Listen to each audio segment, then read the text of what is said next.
Hola chicos de octavo ABCD, pues vamos a realizar el repaso del tema número 2, que es obreros, sindicatos y luchas sociales.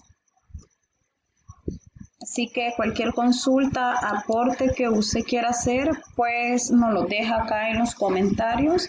Pues el contenido les decía, ¿verdad? Que era obreros, sindicatos y luchas sociales, el indicador del logro, analizar con esfuerzo el papel de los obreros y sindicatos latinoamericanos y los logros obtenidos en hechos económicos, políticos y sociales. Así que vamos a dar inicio al tema. Si nosotros recordamos el tema anterior que hablábamos de la industria y la transformación urbano-rural, pues ese tema se conecta. ¿Por qué? Porque aquí hablamos de aspectos positivos y negativos en el proceso de la industrialización. Para hacer mención en algunos de ellos y dar inicio a este tema, pues vamos a retroalimentar la clase de la industria y la urbanización rural. Entonces, iniciamos. ¿Qué aspectos positivos y qué aspectos negativos encontramos en el proceso de la industrialización? En lo político, aspecto positivo, surgieron nuevas clases y nuevas fuentes de trabajo. Negativo, el poder se concentró en los nuevos empresarios y en los poseedores de los medios de producción. Pues en lo social, que sería nuestra segunda característica, en aspecto positivo encontramos con los transportes, la movilización de personas era posible en menos tiempo. Y en lo negativo, las migraciones externas e internas que provocaron las zonas de marginalidad y pobreza. Nuestra tercera característica es cultural. Hubo mayor facilidad de entrar en contacto con las nuevas ideas y pensamientos de las otras sociedades. Y en aspectos negativos se buscó seguir el modelo cultural de los países europeos y esto condujo al desprecio de la herencia prehispánica. La cuarta característica, económico. Aspecto positivo, la agilización del comercio gracias a los medios de transporte y en aspectos negativos, la dependencia comercial y económica de las potencias industrializadas. Pues hacía énfasis en esos aspectos positivos y negativos del proceso de la industrialización porque tiene una conectividad con el tema que vamos a tratar, que sería los obreros y sindicatos, ¿verdad? Y luchas sociales. Ahora sí, iniciamos ya que los retroalimentamos. Pues en la clase también están grabadas, ¿verdad? En los diferentes canales, tanto del profe Emmanuel como en mi persona. Pues acá solo vamos a retomar los puntos más importantes. Entonces, tenemos que en los primeros 30 años del siglo XX, entonces estamos hablando de 1930, ¿verdad? Aproximadamente, hubo un desarrollo inicial de las organizaciones y movilizaciones de los sectores populares, como resultado del auge económico y las transformaciones sociales, que era lo que les mencioné al inicio, ¿verdad? Esas características tanto en lo político, en lo económico, en lo social, en lo cultural. ¿Por qué? Porque estos hasta entonces habían estado subordinados, encontraron las nuevas condiciones capitalistas de trabajo, en las plantaciones, en las minerías, en las haciendas, en las fábricas y demás empresas de servicio. El espacio para organizarse era torno a sus intereses. Entonces, prácticamente de los sectores populares y los sectores medios que emergieron como un actor central de la política latinoamericana, tras adquirir conciencia en la condición de su clase social y con intereses propios, ¿verdad? Todo eso desarrollaron a lo que se le denomina los movimientos sociales, y estos a través de los cuales luchaban por cambios en la estructura del poder de la sociedad y de la economía, influidos por diversas ideas surgidas durante las primeras décadas del siglo XX. Entonces, retomamos que los movimientos sociales surgen de los sectores populares y de los sectores medios, ¿verdad? Que luchaban, tenían una condición en su clase social y que velaban por intereses propios. ¿Cuáles son las causas del surgimiento de los movimientos sociales? Pues encontramos tres principales. Les mencionaré la primera. Las transformaciones económicas de los países latinoamericanos llevaron a modificaciones en las relaciones laborales. Las empresas dedicadas a la explotación minera o agrícola obligaron a la formación de núcleos de trabajo, así surgieron los famosos sindicatos, ¿verdad? ¿Por qué? Porque la industria sustituyó la mano de obra. Entonces, todo eso hubieron diferentes transformaciones económicas, ¿verdad?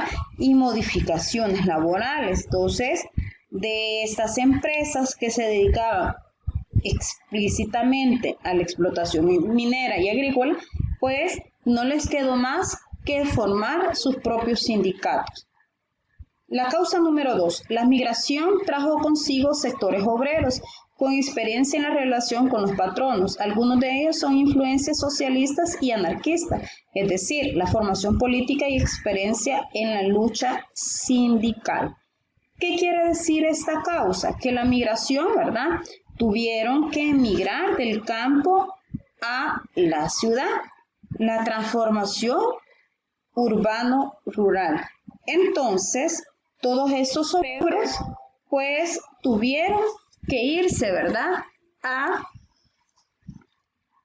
A influenciar, ¿verdad? Todas esas relaciones, a formar la política experiencia, ¿verdad? Entonces, todo eso, pues, formó una lucha sindical. Se inició con la tercera característica, pues, un cuestionamiento de los regímenes políticos por parte de estos sectores sociales, cuando en las malas condiciones de vida generalizadas en las que se encontraban los trabajadores y los salarios bajos que recibían. Ahora bien, esas tres causas dan el surgimiento de los movimientos sociales. ¿Y qué sucedió con esas tres causas?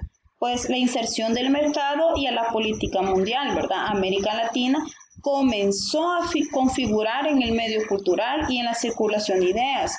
La llegada de estos inmigrantes europeos favoreció el contacto con las nuevas concepciones políticas y filosóficas, pero a su vez se intensificó la circulación de libros, revistas y periódicos. Las ideas políticas de los movimientos intelectuales fueron muy variados.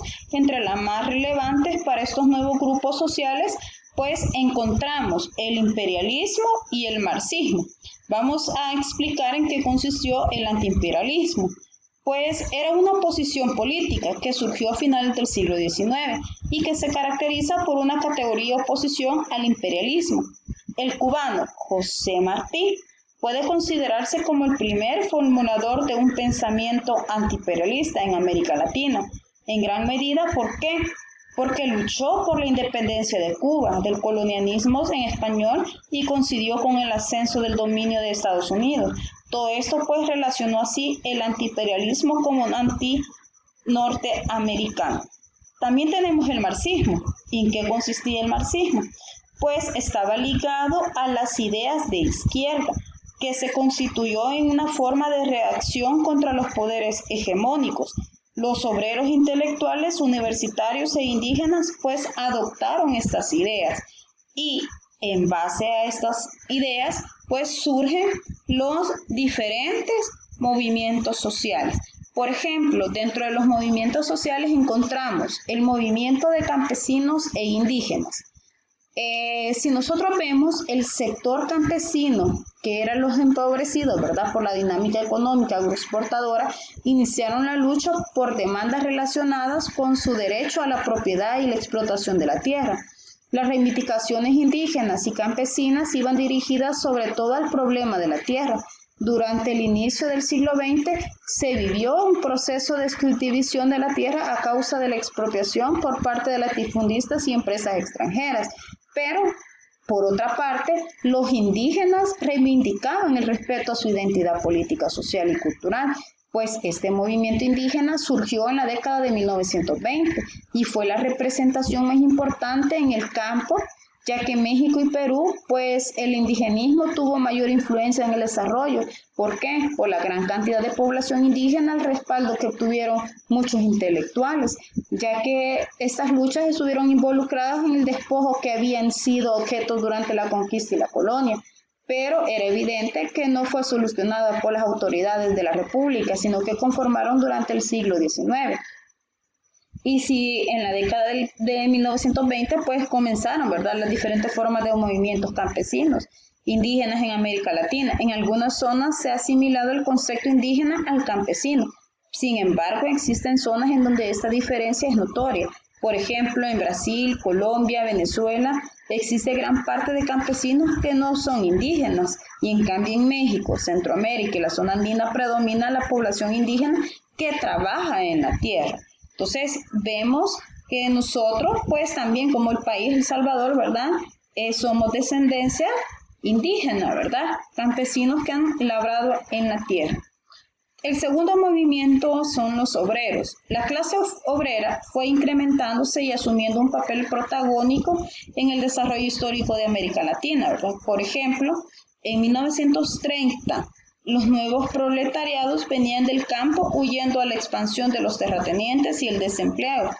El ascenso de masas trabajadoras en Europa y Estados Unidos, el influjo de las ideas socialistas revolucionarias y la Revolución Mexicana, que fueron paradigmas para toda toma de conciencia de los movimientos obreros, y así surgieron pues las primeras sociedades y sindicatos que a inicios del siglo XX recurrían a la huelga como instrumento de presión. Pues nos vamos a la siguiente lámina. Y aquí hablamos un poco más de los sindicatos, que es una asociación de trabajadores o patrones constituidas para el estudio, la defensa y el mejoramiento de sus intereses. ¿Cuál es su finalidad? Pues la finalidad es representar a sus confiliados, ¿verdad?, su protección, resguardo de los trabajadores, además que pueden desarrollar actividades que les reporten ingresos siempre que se encuentren contemplados en los estatutos. Por ejemplo, ¿cuáles fueron los logros que se obtuvieron entre los movimientos campesinos y los obreros? Pues tenemos en tres ámbitos. El primero, económico. Pues, ¿cuáles fueron los logros a nivel económico? Los aumentos salariales y el derecho al día de incapacidad con goce de sueldo. Que eso, ¿verdad?, se hace frecuentemente ahora en día en las empresas. En el aspecto social, ¿cuáles fueron los logros? Acceso a seguros médicos y a mejoras en las condiciones higiénicas en lugares de trabajo. En el tercer aspecto, que fue lo político, ¿qué logros obtuvieron? Las leyes que protegen la seguridad de los trabajadores, los derechos a organizarse y a sindicalizarse, ¿verdad? Entonces, todos prácticamente los sindicatos, pues en Latinoamérica el sindicalismo, ¿verdad?, en la medida en que el tejido industrial creció, también se extendió el movimiento sindical, que se iba haciendo cada vez más fuerte, y se crearon partidos políticos que se autoproclamaban defensores de los derechos de los trabajadores. Y esto creó pues uno de los primeros partidos socialistas, ¿verdad?, gracias a la labor de los hermanos Flores Magón en Argentina. También se estableció en 1896 un fuerte partido socialista, liderado por Juan Justo, y en Chile se fundó el Partido Obrero Socialista en 1912, y así sucesivamente, pues diferentes aspectos que gracias a los objetivos sindicales logramos cumplir en la actualidad, ¿verdad? Por ejemplo, dentro de esos objetivos sindicales tenemos lograr un salario mínimo, una jornada laboral de 8 horas, la creación de la organización de sindicatos, que los sindicatos pues más que todo se dan en el sector público. Y para finalizar, ¿verdad?, ¿cuál es la diferencia entre un movimiento campesino y un movimiento obrero? Pues los campesinos latinoamericanos sufrieron una fuerte donación por parte de los propietarios de la tierra. Eso solamente las comunidades indígenas poseían medios para autodirigirse, a pesar de las represiones que sufrieron históricamente. Y ellos fueron a la cabeza con una resurrección que fue una referencia fundamental, ¿verdad? Y los movimientos obreros en Latinoamérica ha sido otro sostén de las fuerzas populares en el continente, que se encuentra su base material en la primera ola de industrialización durante la primera década del siglo XX. Se puede decir que se consolida como un movimiento en la década de los 20, desde la Revolución Rusa en 1917 hasta la década de los 30. Estos movimientos obreros van a definir una plataforma de reivindicaciones. Gracias por su